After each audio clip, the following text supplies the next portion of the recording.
glass blower can transform a blob of molten glass into a perfect sculpture, an object that's functional and decorative. Blown glass can be on the cutting edge of modern design, quite a feat for an art that's more than 2,000 years old.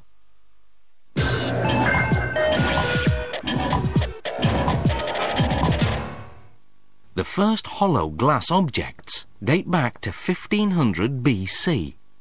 The invention of the blowpipe around 30 BC revolutionized the craft. Until then, objects were either carved from solid glass blocks or molded from molten glass.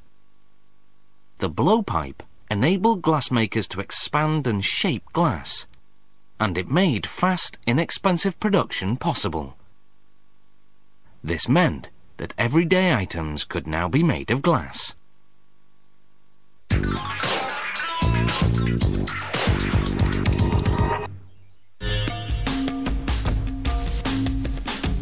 When you see these spectacular shapes and colours, it's hard to believe that blown glass is created from a bland, lumpy mass. This is silica, a material derived from sand, mixed with thinners and stabilisers such as potassium and limestone.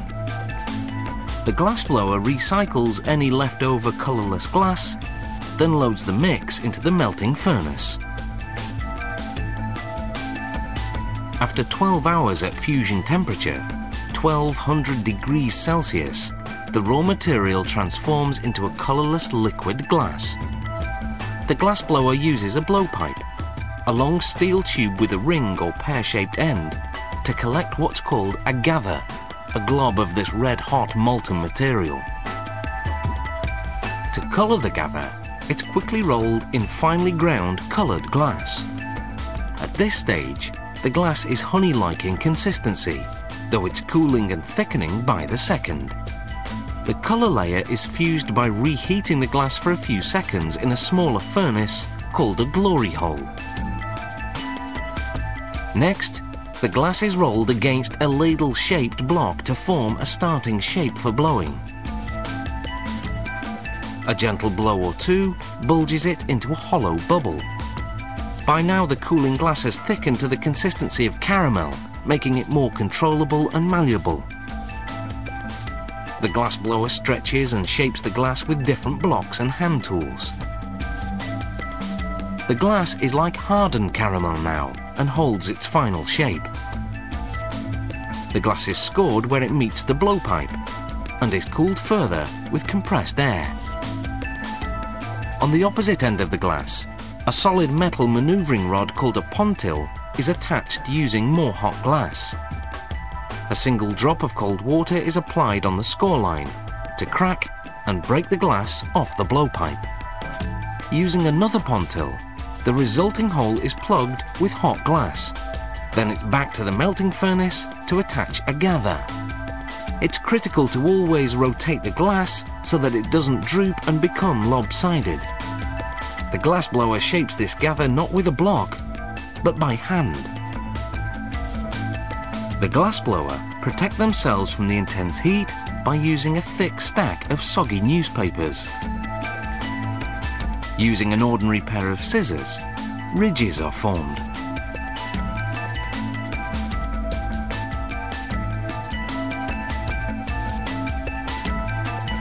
The ridges are then twisted to spiral them. The finished design is then cooled and hardened using compressed air. Then it's a quick blast in a glory hole to equalize the temperature throughout the piece. This piece of blown glass has taken just 8 minutes to make. Next, it goes into an electric kiln for a slow 12-hour cool down to prevent cracking. Meanwhile, the glassblower starts a new piece, a large vase. After more blowing and shaping, air is blown in to further expand the glass and thin it out. Then the vase's bottom is cooled with wet newspapers.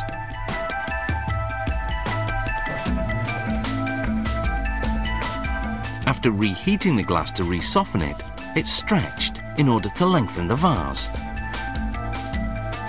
Once the final shape is achieved, a wooden paddle is used to flatten the base. Now for the decoration. Vivid coloured glass coiled like toffee over the entire vase. Certain designs require cutting off a portion of the finished piece. That leaves a rough, opaque edge that must be ground and polished. A lemon squeezer, a vase, even a mortar and pestle. A glassblower's work is remarkable to behold.